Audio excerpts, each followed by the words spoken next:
Depuis un moment maintenant, les téléspectateurs connaissent bien les Pélissard, candidats stars de l'émission Famille Nombreuse, La Vie en XXL TF1. Avec leurs 8 enfants, Amandine et Alexandre forment une tribu soudée et unie qui a gagné en popularité au fil des épisodes.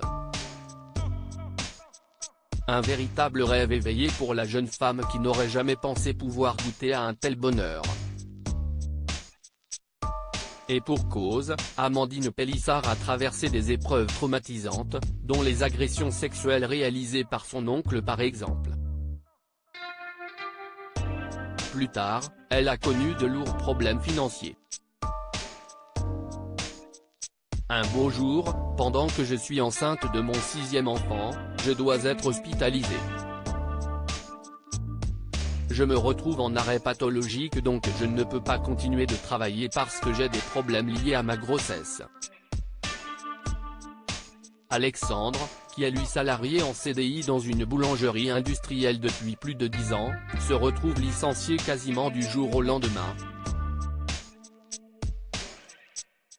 On se retrouve un peu pris à la gorge avec plus de revenus du tout pendant plusieurs semaines, a-t-elle confié pour Télé Loisirs.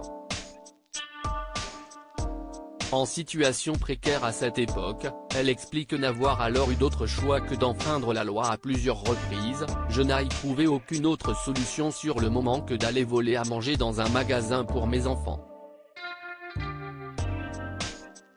Après plusieurs infractions, Amandine Pélissard a fini par être rattrapée par la justice.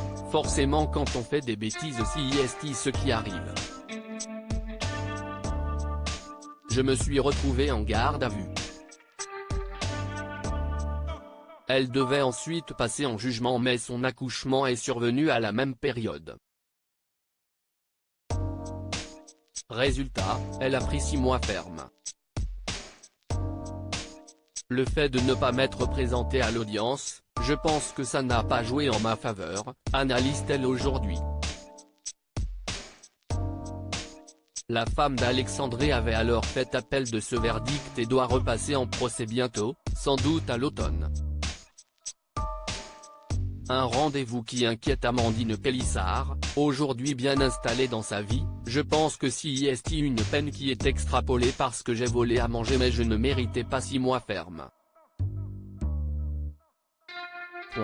Donc bien sûr j'ai peur de la sentence.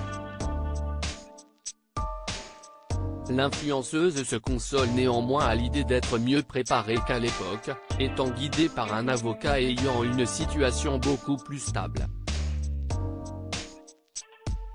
Elle a donc bon espoir de recevoir un aménagement de peine.